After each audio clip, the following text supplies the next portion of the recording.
तुला काय पाहिजे? आणि मग आपण याच्या सूत्रामध्ये वाचलं, दावीद राजाचा मुलगा शलमोन, शलमोनाचा पुत्र दावीद राजा, याला देव भेटला. पहिले राजे अध्याय 3 वचन 2 पासून 14 वचनापर्यंत जर वाचलं ना, त्या ठिकाणी त्याला देव भेटलाय. आणि तो देव काय त्याला सांगतोय हे मला तुम्हाला सांगायचं आहे. तो परमेश्वराच्या उपासनेकरिता गेला आणि एडके कापत, हजारो एडके त्याने कापले, परमेश्वराला समर्पण केलं, देवाची भक्ती करत आहे, देवाची आराधना करत आहे. आणि देव भेटल्याच्या नंतर तो देवाला काय म्हणतो, वाचूया काय म्हटलंय.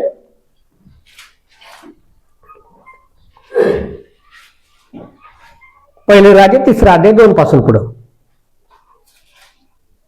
हा काळपावे तो परमेश्वराच्या नामासाठी मंदिर बांधले नसल्या कारणाने लोकांना उच्चस्थानी यज्ञ याग करावे लागत. सलमोन राजाचे परमेश्वरावर प्रेम होते. आपला बाप दावीद याने अनुसरलेल्या नियमाप्रमाणे तो चालत असे, पण तो उच्चस्थानी यज्ञ याग करी व धूप जाळी. राजा गिबोन येथे यज्ञ करावयास केला, ते सर्वात मोठे उच्च स्थान होते. तेथल्या वेदीवर शलमोनाने 1,000 काय म्हटलं, 1,000 अधिक अर्पण त्याने केले. पुढे गिबोन येथे परमेश्वराने रात्री स्वप्नात शलमोनास देव आता स्वप्नात शलमोन राजाकडे आलाय. पुढे देवाने त्यास म्हटले, तुला पाहिजे तोवर माग. थांबा थोडं हळूहळू वाचा. काय म्हटलं, देव तुम्हाला भेटलं, मी असं म्हणालो. आणि देवाने समजा तुम्हाला, तुम्ही पवित्र शास्त्र समजलं, कशासाठी आहे? वाचण्यासाठी आहे, आचरण करण्यासाठी आहे, स्वर्गाचा मार्ग आहे, तारण आहे, प्रकाश आहे. त्याला हजारो काय काय तुम्हाला म्हणता येईल. सगळ्यात महत्वाची गोष्ट माझ्यासाठी काय आहे हे मला समजलं पाहिजे. तारण आहे, प्रकाश आहे, काय सगळं आहे, जगासाठी सर्व काय, माझ्यासाठी काय आहे हे मला समजलं पाहिजे. या पवित्र शास्त्रामुळे माझं जीवन बदललं हे मला समजलं पाहिजे. पवित्र शास्त्र वाचनामुळं मला देव समजला हे मला कळालं पाहिजे. आता देव मला कळाला, मला स्वर्गाचा मार्ग समजला. या शलमोनाला देव संतुष्ट झालाय, त्याचं काम पाहून देव आनंदी झाला. हजारो यडके त्याने अर्पण केले, सहस्त्र म्हटले. आणि मग पाहायला मिळतं की देव संतुष्ट झाल्याच्या नंतर देव त्याला स्वप्नातून दर्शन देतो, म्हणतो की माग तुला काय पाहिजे. तो काय म्हणत आहे वाचा.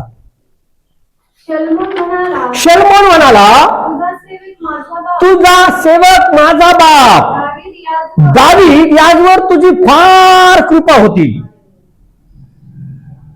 तो काय म्हणते, माझा बाप दावीद याच्यावर तुझी फार कृपा होती आणि त्या दाविदाच्या गादीवर तू मला बसवलं.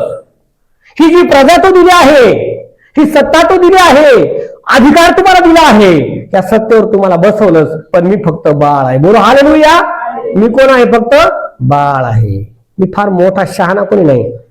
थोडीशी प्रार्थना करायला दिली ना पासाहेबांनी, दुसऱ्या रविवारी त्याला डाक, एवढी भारी मी प्रार्थना करतो, मी आता पळतच झालो, चर्च घेऊ शकतो. आणि मग तुम्ही पाहता लगेच तो जातो, नवीन कुठेतरी चर्च सुरू होतं, 2-4 महिन्यांनी चर्च काय होतं, फुटलं. देव माहित नाही. 5-6 गाणे गायले एखाद्या, त्याला वाटतं हा लगेच मी झालं कोणतरी. शास्त्र सांगता काय म्हणत आहे, हा राजा आहे, खुर्चीवर बसलेला आहे, सगळी इस्रायलची प्रजा त्याच्या हात आहे. पण त्याला मी पण आहे का? नाही. मोठेपण आहे का? तर म्हणतो मी कोण आहे? बाळ आहे. बाळाला आपण मारायच्यात पाहिजे.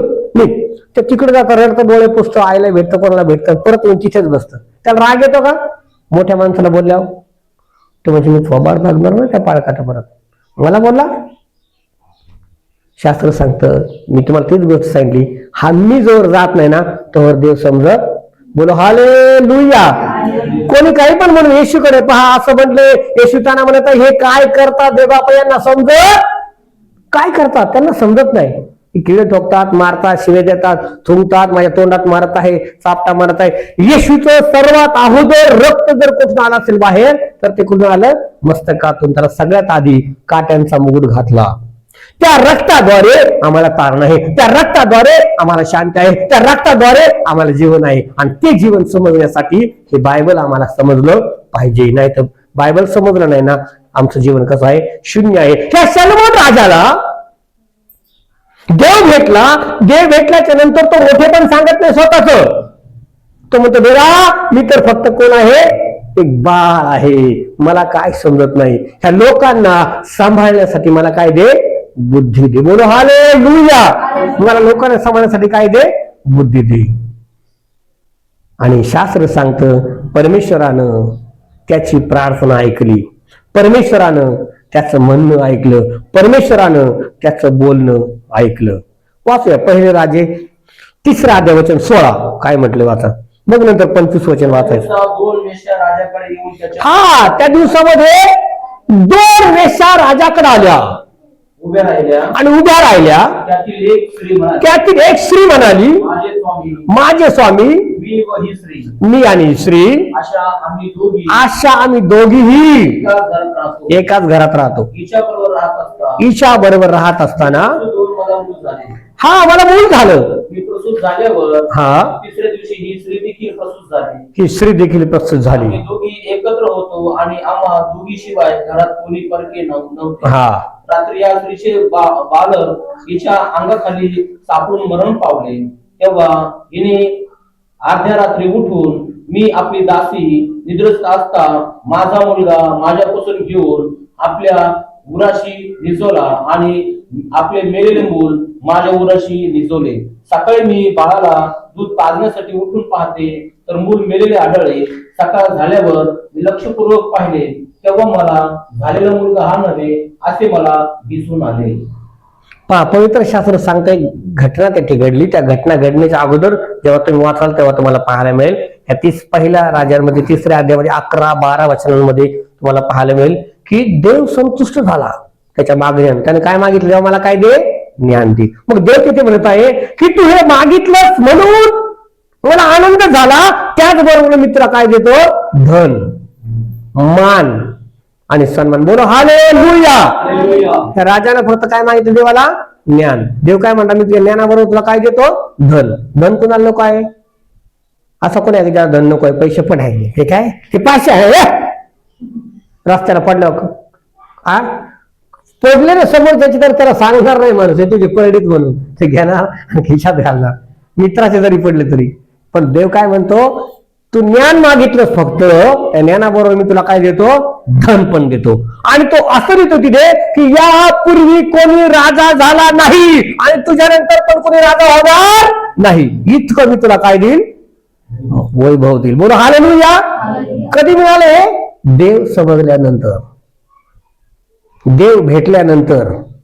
आणि देवाने इतकं ज्ञान दिलं त्याला. त्या ज्ञानाची परीक्षा घेण्यासाठी पुढे परमेश्वराने योजना आखली. 2 स्त्री आहेत, एकीच मूल मरण पावलंय, दोघीने बाळ आहे. आता हे बाळ कोणाचं? कसं काय द्यायचं? इस्रायलामध्ये चर्चा होऊ लागली, सभा भरली. सभेत त्या दोघी आल्या आणि दोघी म्हणतात की जिवंत असणार बाळ माझंच आहे. असं कसं काय होईल? जिवंत असणार बाळ दोघींचं? मेलेलं कुणाचं? मग राजाही चिंतेत पडला, काय करायचं आता? कोणाला बाळ द्यायचं? जिचं आहे तिला तर दिलं पाहिजे. त्याच्या ज्ञानाची परीक्षा आहे. तो काय म्हणतो? जा आणि तलवार घेऊन या. सगळे लोक घाबरले. हा कसं काय नाही राजा करतोय? तलवार दोघीला पाहिजे ना, दोघीला कापून देतो. पण जिचं असतं, जिचं खरं प्रेम आहे, जिला खरं देव समजला म्हणा, तर जी खरी आहे ती काय म्हणते? कापू नका. तिच्या मनात काय चिंता आहे? मला नाही मिळालं तर चालेल पण जिवंत राहू द्या. बोला हालेलुया. पण मनुष्य काय म्हणतो? मला नाही ना, तुला पण नाही, तोडून टाकू. जेव्हा हा पण आहे, मी पण आहे, इगो आहे ना, तेव्हा काय म्हणते? देव समजला नाही. ते काय म्हणते? जिवंत राहिलं तर चालेल, मला नको, तिला द्या. मग राजा काय म्हणतो? हिला देऊन टाका, कारण ही त्याची खरी आई आहे. खरी आई कधीच म्हणणार नाही. आणि हिला काय म्हटलं? कुठे टाकावं? जेलमध्ये टाका. तीच गोष्ट मला तुम्हाला सांगायची आहे की देव अद्भुत आहे. तो देव फक्त आम्हाला समजून घेतला पाहिजे. या पवित्र वचनामध्ये पूर्ण नीतिसूत्रे वाचा, त्या ठिकाणी तुम्हाला पाहायला मिळेल. देव असं म्हणतो, माझ्या मुला, माझं धर्मशास्त्र विसरू नको. वारंवार सांगत आहे. सगळं विसरलं तर चालेल, हे विसरू नको. आणि माणूस काय करतो? सगळ्यांची आठवण ठेवतो. पाहुण्याची आठवण, आवड्यांची आठवण, लग्नाची आठवण, वाढदिवसाची आठवण, जेवणाची आठवण, सगळ्यांची आठवण. पण देवाची कधीच आठवण होत नाही. अहो ते शास्त्र कुठं ठेवलं प्रार्थनेला? मला लोक म्हणाले शोधायला जरा कुठे? कपाटावर आहे का? लोकांकडून पाहिलं असेल कधी कधी बायबल असं एकदम घड्या झालेलं, तुटलेलं, टाकलेलं, सुरगाळून पडलेलं, कुठेतरी कचऱ्यामध्ये, कुठेतरी घरामध्ये सांडायला, कुठेतरी कपाटामध्ये पडलेलं आहे, कोणी उंदराने खाल्लेलं आहे, झुरळ त्यावर झालेले आहेत. शास्त्र सांगतं ते काय आहे? जीवन आहे. बोलो हालेलुया. ते काय आहे? जीवन आहे त्याला कितीतरी अनमोलपणे सांभाळलं पाहिजे. म्हणून काय म्हटलं देवाचं वचन, 52 तशी सोन्यापेक्षा उत्तम म्हटलंय, उत्तम आहे असं म्हटलंय. आणि मधापेक्षा काय म्हटलंय, गोड आणि रुचकर आहे. पण ते कधी समजल्याच्या नंतर. जर समजलं नाही तर आम्ही कशा आहोत, शून्य आहोत. देवानं अगणित संपत्ती दिली कोणाला, शलमोन राजाला. आमच्याकडे काहीच नाही त्या हिशोबानं.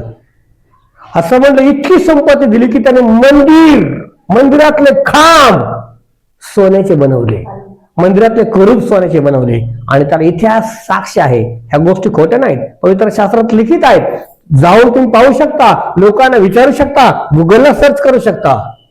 सत्य आहे एकच गोष्ट, ती म्हणजे फक्त काय, देवाचं वचन. बाकीच्या सगळ्या कथा कादंबऱ्या आहेत. फार सुंदर उपदेश केला, चिमणी कावळ्याची गोष्ट सांगितली, पण त्यातून तुम्हाला काय लाभ झाला. पवित्र शास्त्र सांगतं देव आम्हाला समजण्यासाठी आम्हाला देवाचं वचन समजलं पाहिजे. आणि पवित्र शास्त्रामध्ये म्हटलंय की या शलमोनाला जेव्हा देव समजला तेव्हा देवाने त्याला इतकं मोठं वैभव दिलं की त्यानं सोन्याच्या सगळं मंदिर, असं म्हटलंय, सोन्याच्या राशीने सजवलं. सगळ्या मंदिरामध्ये सोन्याचे खांब उभे केले. इतकं सगळं त्याला मिळालं. कधी, जेव्हा त्याला देव समजला. उत्तम ज्ञान त्या परमेश्वराला मिळालं. कधी, जेव्हा त्याला देवाचं वचन समजलं, ज्ञान त्याला मिळालं. त्यानं पुढे नीतिसूत्र लिहिले. इतका हुशार, इतका बुद्धिमान तो राजा झाला. देवाचे काम आमच्या हातून करून घेतो, पण फक्त आम्हाला देवाच्या हाती समर्पित व्हावं लागतं. देवाला सोपून द्यावं लागतं. देवाला म्हणावं लागतं की देवा हे सर्व काही तुझं आहे, माझं काही नाही. तो राजा असून काय म्हणाला, मी कोण आहे, फक्त एक बाळ आहे. देवाला काय म्हणतो, देवा मी कोण आहे, बाळ आहे, मी शून्य आहे, मला काय माहित नाही, मी कसं सांभाळेल लोकांना, मी कशी काळजी घेऊया लोकांची, मी कसा न्याय करूया लोकांचा, हे जे तू लोक दिले त्या लोकांची मी काय व्यवस्था करू. शास्त्र सांगतं, देव म्हणाला तुझ्या या मागण्याने मी काय झालो, संतुष्ट झालो, तुझ्या या मागण्याने मी आनंदी झालो. आणि यामुळे मी तुला आणखी 2 वरदान देतो. तू ज्ञान मागितलंस तर ते तुला मिळेल, पण आणखी 2 काय देतो मी तुला, धन आणि मान. आणि पवित्र शास्त्र सांगतं जगात जर आम्हाला आशीर्वादित व्हायचं आहे, या भूतलावर जर आम्हाला आशीर्वादित व्हायचं आहे, सार्वकालिक जीवनात जर आम्हाला जायचं आहे, तर फक्त आणि फक्त पवित्र शास्त्र कशासाठी दिलंय हे समजलं पाहिजे. कशासाठी दिलंय हे कळालं पाहिजे. जेव्हा हे कळालं तर जीवन आम्हाला कळाल्याशिवाय राहणार नाही. दे बाप तुम्हाला या वचनांच्या द्वारे आशीर्वादित करू. आमीन.